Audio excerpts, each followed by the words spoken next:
हालत में फिर सोमेश जी, किन लेवल्स पर जाकर के ट्रेडर्स को और निवेशकों को भी सावधान हो जाना चाहिए, अलर्ट हो जाना चाहिए कि अब यहाँ से बाजार पलट रहा है या नहीं पलट रहा है, उसके संकेतों पर खास करके नजर रखी जाए।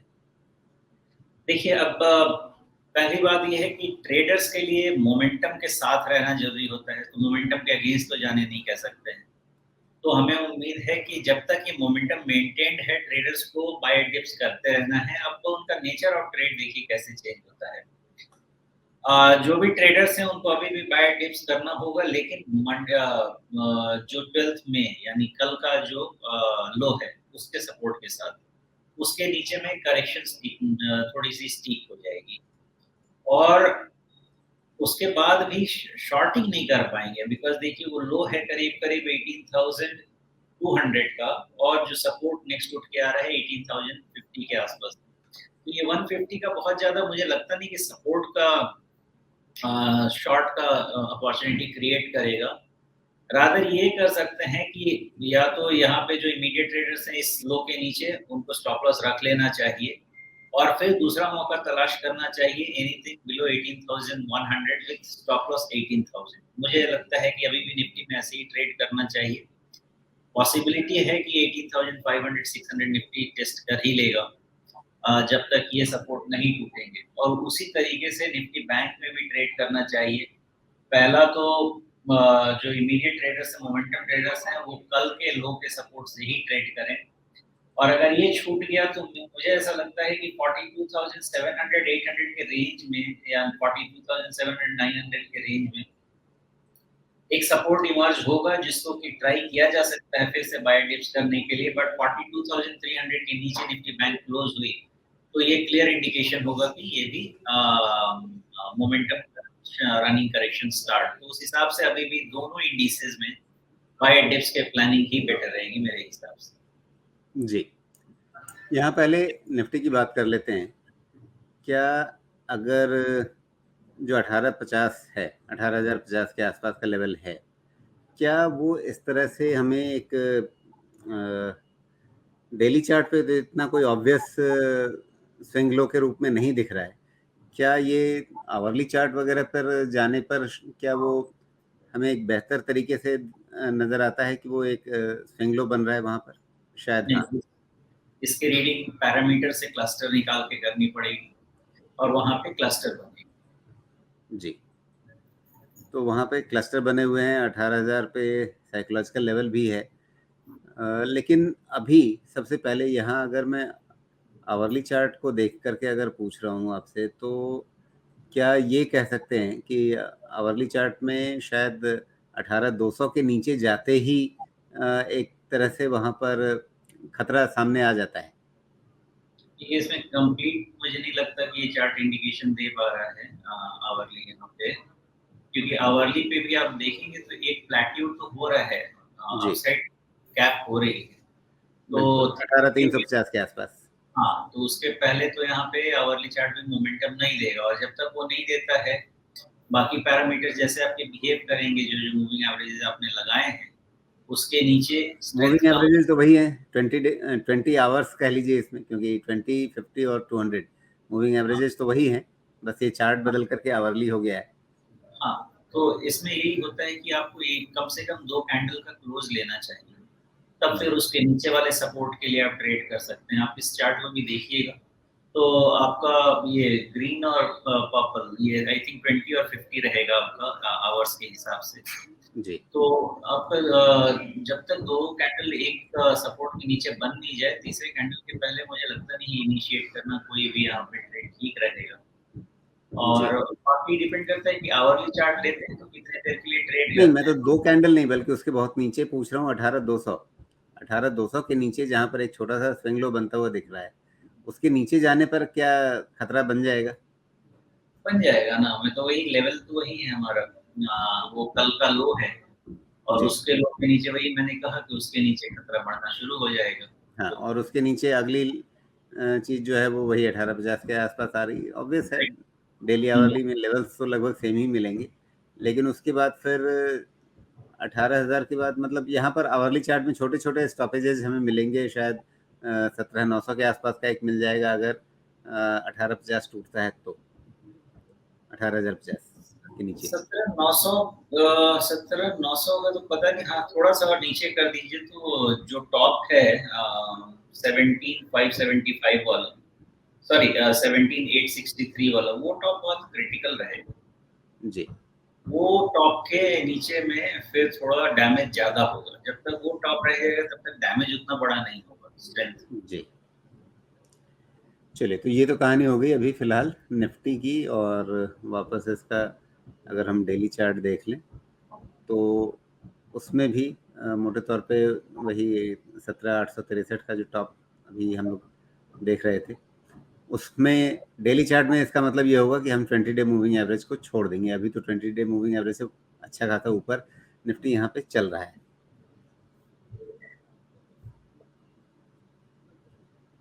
जी सोमेश। हाँ सॉरी, डेली चार्ट में आपने यही कहा कि डेली चार्ट में मैंने कहा कि जो अभी आपने टॉप बताया था 17,860 के आसपास का, उसके नीचे जाने का मतलब होगा कि हम 20 डे मूविंग एवरेज को भी छोड़ चुके होंगे, तो कम से कम 50 डे यानी 17,750 के आसपास तक के लेवल उसके बाद फिर बन जाएंगे। हाँ सही, बिल्कुल फिर वो जो शॉर्ट टर्म जी ट्रेडर्स हैं उनके लिए वो नेगेटिव सिग्नल। जी तो छोटे अवधि के लिए जिनको बाजार पे ध्यान रखना है उनके हिसाब से ये लेवल्स हैं निफ्टी के। लेकिन अब अगर जो निवेशक हैं उनके लिए अगर कोई करेक्शन आता है तो क्या वो खरीदारी का मौका है, कहाँ पर खरीदारी करनी है, और अभी इन स्तरों पर कुछ करना है या नहीं करना है जब तक 18,000 के ऊपर बने हुए हैं तब तक? नहीं देखिए, अब जो मैं कर रहा हूँ वो बताता हूँ और उसी को अगर आप मेरा स्टेटमेंट समझ लीजिए जो मैं सबके लिए बोलना चाहूँगा वो ये है कि मैंने खरीदारी बिल्कुल बंद कर दी। ये रन जो है 17,000 के नीचे से चला आ रहा है और वहाँ पे जितना इन्वेस्टमेंट बेस्ड पोजीशन बनना था बन चुका है। अब ऐसे रन में होता ये है कि न्यू हाई तो बनना तय होता है अनलेस कोई फिर से आके परेशानी खड़ी ना कर दे, नहीं न्यू हाई बनता है। और वो न्यू हाई 19,000 होगा कि 20,000 होगा, लेवल्स तो नंबर्स हैं, वो तो आता रहेगा, लेकिन टारगेट 20,000 के फर्स्ट राउंड में बनते हैं विथ प्रॉपर करेक्शन नहीं। तो खरीदारी जितनी करनी थी मैंने कर ली है और अब कोई खरीदारी नहीं कर रहा। हाँ, लेकिन मैंने कोई बिकवाली भी शुरू नहीं। तो ये मामला ये ऐसा है कि सिचुएशन रीड करना है, जब तक मोमेंटम और ट्रेंड सपोर्टेड है लॉन्ग पोजीशंस को राइड करना है। और अगर डिप मिले anything towards any range in between 17.5 to 18,000 का, तो शायद वहां से फिर थोड़ा रूम बनेगा खरीदारी का। जितने भी प्रीमियम लार्ज कैप स्टॉक्स हैं उन सब में वैल्यूएशन मेरे हिसाब से कहीं पे भी इतने फेवरेबल अब नहीं रह गए हैं कि वहां पे जाके हाथ पैर मारा जा सकता है।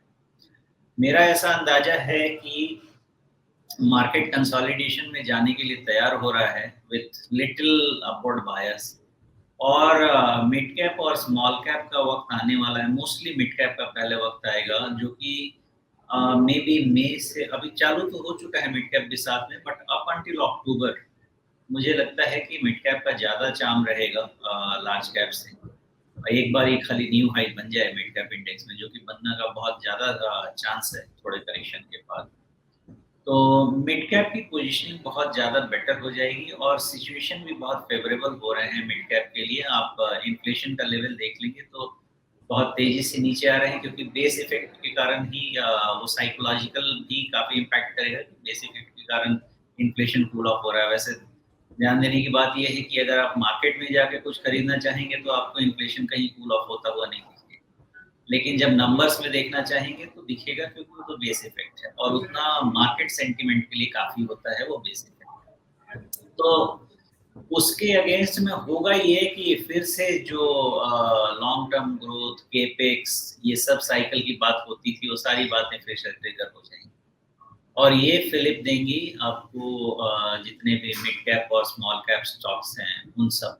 बिकॉज ग्रोथ पे कहीं पे कोई भी कर्व नहीं है, ग्रोथ इंटैक्ट है। थोड़ा बहुत स्लो डाउन जो होता है ग्रोथ में because of high interest rate uncertainty वो है, बट ये सारी बातें मेरे ख्याल से 6 महीने से 1 साल में शुरू होने वाली हैं फिर से, जिसको मिड कैप और स्मॉल कैप धीरे धीरे फैक्टर करना शुरू कर देंगे। तो मेरा अंदाजा ये है कि 6 महीने के बाद हम एक सॉफ्टवेयर इंटरेस्ट रेट बायस किया तो बात करने लगेंगे या शुरुआत हो जाएगी। तो उस केस में इन सब जगह पे बहुत अच्छी पोजीशनिंग मिलेगी, तो बहुत अच्छे रिटर्न मिलेंगे। लार्ज कैप के रिटर्न मॉडरेट रहेंगे, जहाँ तक मुझे लगता है यहाँ से। जी। चलिए, तो ये फिलहाल अभी नजरिया निफ्टी पर। अब बैंक निफ्टी पर भी देख लेते हैं। एक तो आपने कहा कि पिछले दिन का जो लो है वही सबसे महत्वपूर्ण रहेगा। तो क्या 43,344 उसके नीचे जाते ही मतलब पहला ऑब्वियस टारगेट क्या हो जाएगा? क्या जो रिसेंट स्विंग लो दिख रहा है 42,600 के आसपास, वहां पर जाकर के टिक जाएंगे? एक्चुअल प्रॉब्लम निफ्टी बैंक की 44,300 से शुरू हो रही है और 44,500 तक एक्सटेंड हो रही है। ये actual problem area Nifty bank का है। मतलब अब उसको इस पार करना मुश्किल होगा, ये आप कह रहे हैं? वो लेवल तो ऊपर के है ना? हाँ, बिना करेक्शन के वो पार नहीं, वो जी। करेक्शन नहीं चाहिए बिकॉज़ ये एक्सटेंशन मुझे लग रहा है लास्ट लेग का, तो 44,500 विथ 100-200 पॉइंट डेविएशन हो सकता है उस मोमेंटम में। जी। लेकिन उसके बाद थोड़ा कूल ऑफ होना चाहिए, सस्टेन नहीं होना चाहिए और नहीं, तो फिर ये कूल ऑफ कहाँ तक, मतलब 20 डे मूविंग एवरेज तक रुक जाएगा या 50 या 200 उसके आसपास जाने की कोशिश करेगा? दोनों आसपास ही हैं। अगर वो कूल ऑफ जून में जाके होता है तो हमारे पास कोई खास ट्रिगर नहीं रहेगा, तो कूल ऑफ फिर ट्रांचेस में होंगे, हो सकता है 20 के नीचे भी होगा। तो पहला तो अगर 44,500 पहुंचता भी है तो रनिंग करेक्शन 3 to 5% का रहता है, 2 to 5%। तो उस हिसाब से अपने को स्टॉप्स ढूंढने पड़ेंगे कि कहाँ पे ये जाके रुकेगा। फिलहाल बैंक बहुत ज्यादा स्ट्रेच हो रहा है। आज के तारीख में भी मेरा मार्कर 42,300 ही है। अगर करेक्शन होता भी है तो वहां पे आके रुक जाना चाहिए, ऐसा देख के लगता है। और उसकी वैल्यूएशन फिर वो तभी करेंगे जब 42,300 अगर टूट जाता है और 42,000 के नीचे क्लोज होने लगता है।